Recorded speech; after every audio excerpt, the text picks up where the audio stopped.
Hey, this is Zulem Urbina, and tune into the relay for the latest news in boxing all around the world. Thank you for supporting myself and other female boxers. We truly appreciate it. Welcome to the motherfucking relay. We're covering today's top boxing news. Okay, we'll start with this. Dillian Whyte had this to say on Tyson Fury. He says, hopefully the WBC forced the position and he'll have no choice but to fight me. It's a massive British fight. It's a major fight for Britain. 2 British fighters fighting for the heavyweight world championship. That would be great. And we talked about that in my previous video. Since then, Andre Ward has further elaborated on how he feels about the whole thing. Former unified super middleweight and light heavyweight champion. He's ruffling some feathers. Andre Ward is, with his particular stance on this issue. He says, Eddie Hearn, why would Fury be looking for a big fight? He just competed in the biggest fight that the division had to offer in terms of relevance. I think that Ward is overstating this fight's relevance. He added, you rest after a war like Saturday night, wait for the winner, then ride off in the sunset. Undisputed or bust. Good game plan? Wait. And He can't wait. if he waits, he'll be in violation of the WBC's order. Provided Whyte beats Wallin. At the end of this month. If Tyson Fury doesn't give Dillian Whyte his title shot, and he waits for the winner of Joshua versus He's Usyk, violating the WBC's order. he would be. Andre Ward added, Fury can do whatever he wants to do at this point. He doesn't need any other fighter. If chooses to fight a few more years or take a few more fights and walk, it's totally up to him. One thing you can't argue is there are not many real challenges left. Well, if Dillian Whyte isn't a real challenge, or no more of a challenge than Tom Schwarz was, or Otto Wallin was, why does it feel like so many people are against this fight? Why does it feel like so many people are... Why are they averse to Dillian getting his shot? He hasn't even beaten Otto Wallin yet, but they're already dismissive of him and dismissive of the title shot that he is owed. I mean, is that getting lost in translation? That if Dillian Whyte beats Otto Wallin, Tyson Fury owes him a title shot. Now, if he doesn't want to give it to him, he can just drop the fucking title and go do whatever he wants. But he can't do both. Nor should he be allowed to if Dillian Whyte beats Otto Wallin. Andre Ward added, here's what is universal. What is your desire to keep fighting after you've reached the pinnacle? The toll on your body, the sacrifice of leaving your family. No fighter can get around answering these questions, and yet Dillian Whyte's made those same sacrifices. He's just as much a fighter as Tyson Fury, perhaps not as highly rated or highly skilled, but all these fighters are making sacrifices. Fury still owes him the shot. If Dillian makes it past Otto, he does. Andre Ward doesn't seem to think so. He seems to think that Tyson Fury should be allowed to just sit on the belt, hold it hostage, and wait for the winner of Joshua versus Usyk to emerge. Joshua versus Usyk 2, I should say, which is set to go down several months into next year. But if you're waiting for the winner of that fight to emerge so that you can fight them, you won't return to action, won't return to the ring until well into 2022. Towards the end of the year. And if Dillian Whyte beats Otto Wallin later on this month, You're gonna owe him a title shot before the winner of Joshua versus Usyk 2 emerges. and if you don't give him the shot, the WBC may have precedence to strip you of the WBC title. And then Tyson Fury versus the winner of Joshua versus Usyk 2, it won't be an undisputed title fight the way that Andre Ward described. It won't be for all the marbles if Tyson Fury loses one of them, holding the marble hostage, the belt, I should say. A lot of people think Fury won't fight Dillian. Even though he said that he would, even though Bob Arum is actually receptive to the fight and he wants to bring it to Las Vegas, Nevada, he thinks the fight can do robust pay-per-view numbers here stateside. A lot of people think Fury won't fight Dillian. Regardless of what Fury said and regardless of what Bob Arum said, realistic solutions in a scenario like this are as followed. The WBC might elect to make Tyson Fury a franchise champion. Give Dillian Whyte the world version of the title the way they did to Devin Haney when Vasyl Lomachenko was made a franchise champion. I talked about this before, and it's a very realistic scenario here and now. Yeah, Bob said they're receptive to the fight, and so did Tyson Fury, but they could always go back on their word. Tyson Fury's never done that before, right? Too soon to start worrying about this because Dillian Whyte hasn't actually beaten Otto Wallin yet, and Otto is a bit of a spoiler. He could be. Dillian Whyte has got to keep his eyes on the ball, not look past that guy, and not look past that fight. Andre Ward's stance is ruffling a lot of feathers. Blasé attitude towards Dillian Whyte's title shot. Dillian Whyte, who has languished for years, waiting for the opportunity that was given to other fighters that haven't put in the same work that he has. I mean, how many of these other guys have fought Derek Chisora 2 times, Joseph Parker, Robert Helenius, who just beat Adam Kovnowski for the second time. Oscar Rivas and Alexander Povetkin. Now Otto Wallin, so that if he makes it past that guy, if he makes it past Otto, you're saying they should make him wait even longer. You think Whyte's playing company, man? Certainly sounds like it. There's an inconvenient truth here, and it needs to be said. I'll be the one to say it.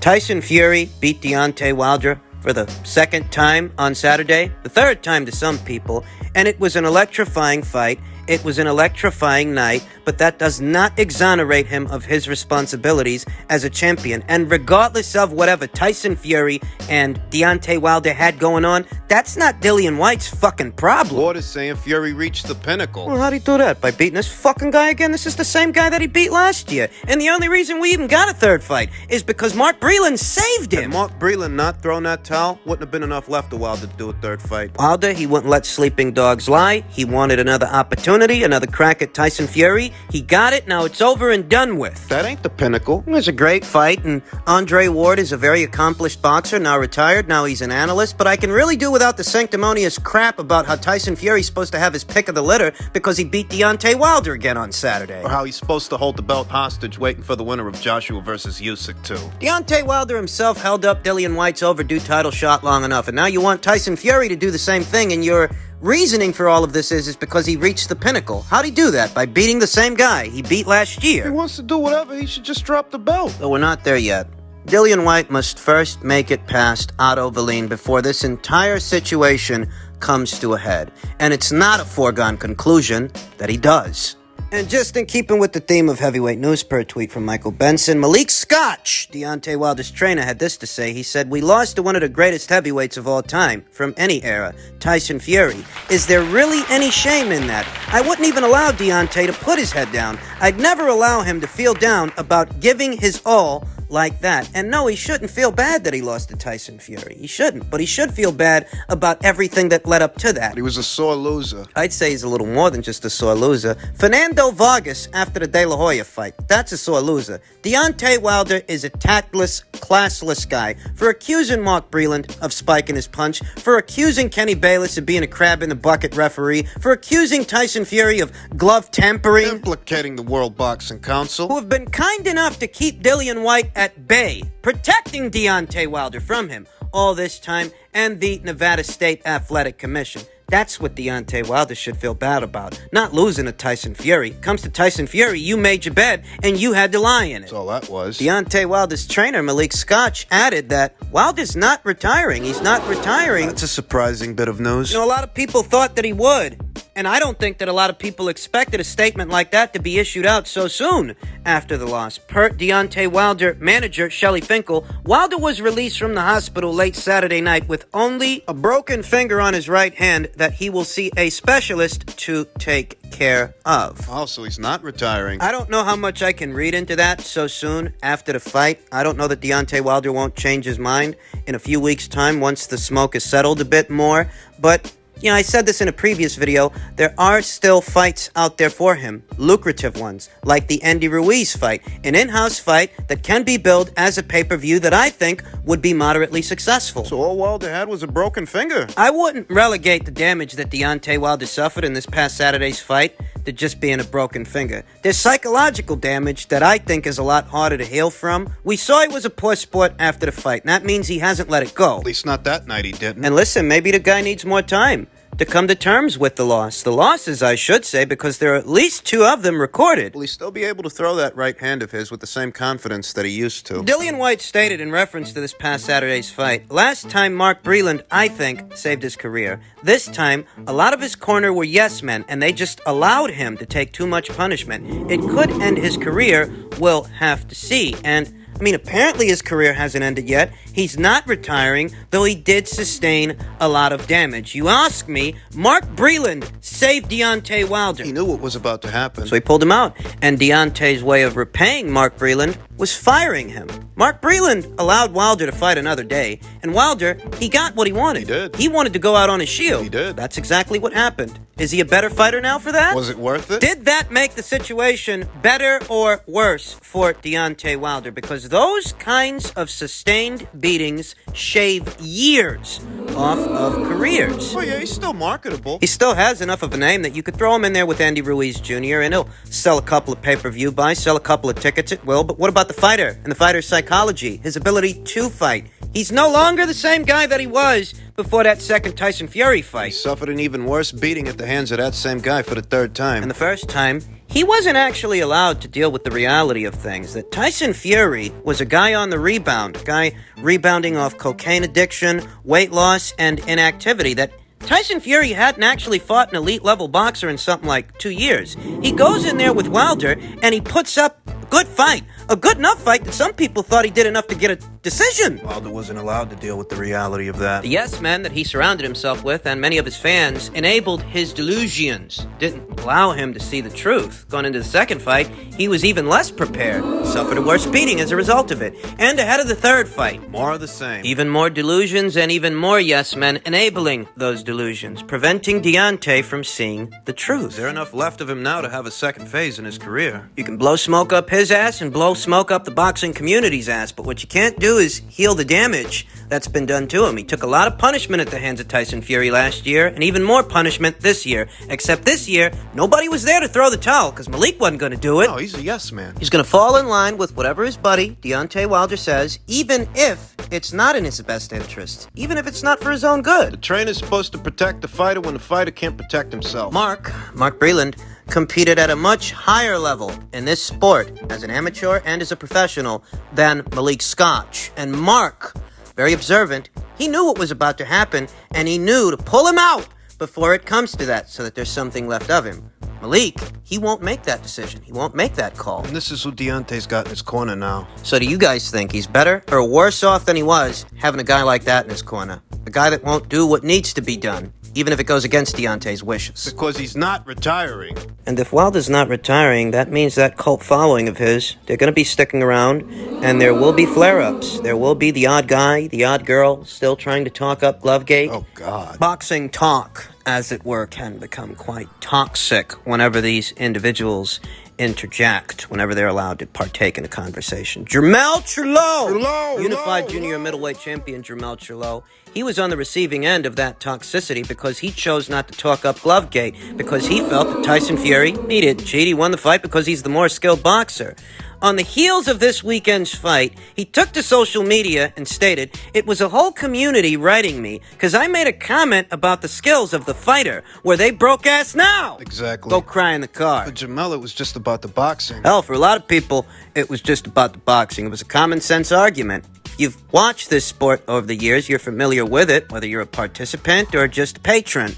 You know that the technician in a rematch situation, in this case a three-peat, usually does better the more the saga goes on. In this situation, Tyson Fury's the technician, so the logical choice in that situation would be Tyson Fury. But there were those out there who weren't comfortable with that. They weren't comfortable with Jermell dismissing Glovegate. But 19 months later, 2 fights, 2 knockouts, and 0 evidence, they still harbor resentment for Jermell Charlo, even though time has proven him right. They're still mad at him. These are very toxic, irrational people. He was on some demon power drugs. All right, I call it that because they get that shit from the top. Fury's connected with the top.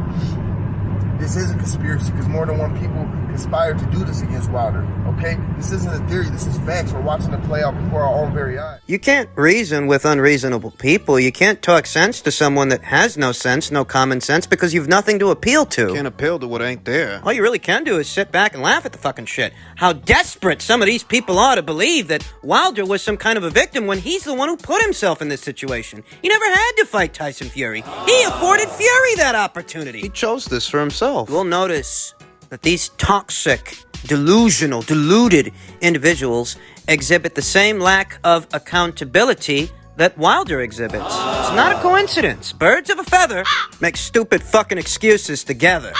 Make no mistake, these are very sick and twisted individuals, the kind of individuals that, if they cannot impose their hierarchy of thought upon you, if you don't fall in line with their way of thinking, they're going to come at you with all sorts of racial slurs, kinds of racial epithets. In the absence of evidence. Any evidence at all to substantiate what it is they believe. I mean, Glovegate is right up there with the Easter Bunny, the Tooth Fairy, and Santa Claus. It's a fucking fantasy. Oh, I'd say there's more evidence that St. Nick was based on an actual person than there's evidence that Fury tampered with his gloves in either of those fights. But you can't tell these guys and girls that. It's not about boxing to them. It's about tribalism.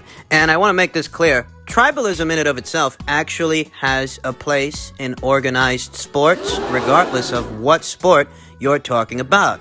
NFL, NHL, NBA, MLB, you name it. Tribalism is a big part of what sells tickets. So it has its place, but it also has a line. I mean, there is a line. Start thinking that one guy's better than another guy just because he's got something in common with you. Here's a newsflash. You ain't the fucking subject. The sport of boxing is the subject. And if you can't stick to that, hey, root for whoever the fuck you want to root for whatever reason you want to root for them. But you ain't got no place in no boxing conversation. You don't know enough about the sport to have one. A conversation. These guys were so fucking happy when the arbitrator ruled in Wilder's favor to allow them to go forward with a third fight.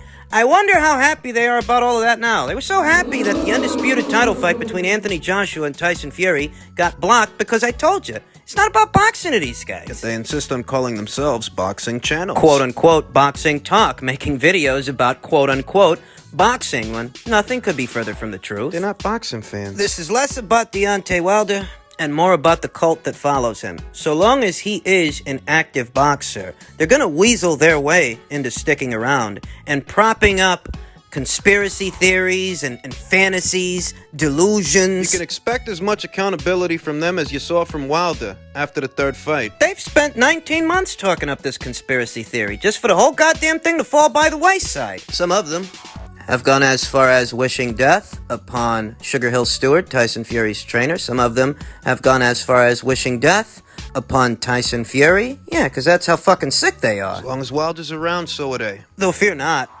I don't think Deontay Wilder has that many more years left. I really don't. Even if he doesn't retire and he sticks around, you know, he's got the broken finger thing. I don't expect this guy to return to action anytime this year. If we see this guy again, if he returns to the squared circle, it'll be sometime next year, perhaps in the middle of it, during the summer months. Maybe he has a showdown with Andy Ruiz Jr. then. Maybe he knocks that guy out. But I don't think he goes on another title run. I don't. And his lingering cult, what remains of his core fan base and those who he appeals to, those numbers, they will dwindle. They will, over time. Glovegate is going to become a tougher sell because, well, you know, you had the third fight. You got what you wanted and still didn't work out. This isn't about wishing ill on Deontay Wilder, the fighter, so much as hoping that his cult of fanatics Disappears. because they need to. Boxing as a sport don't need that kind of toxicity.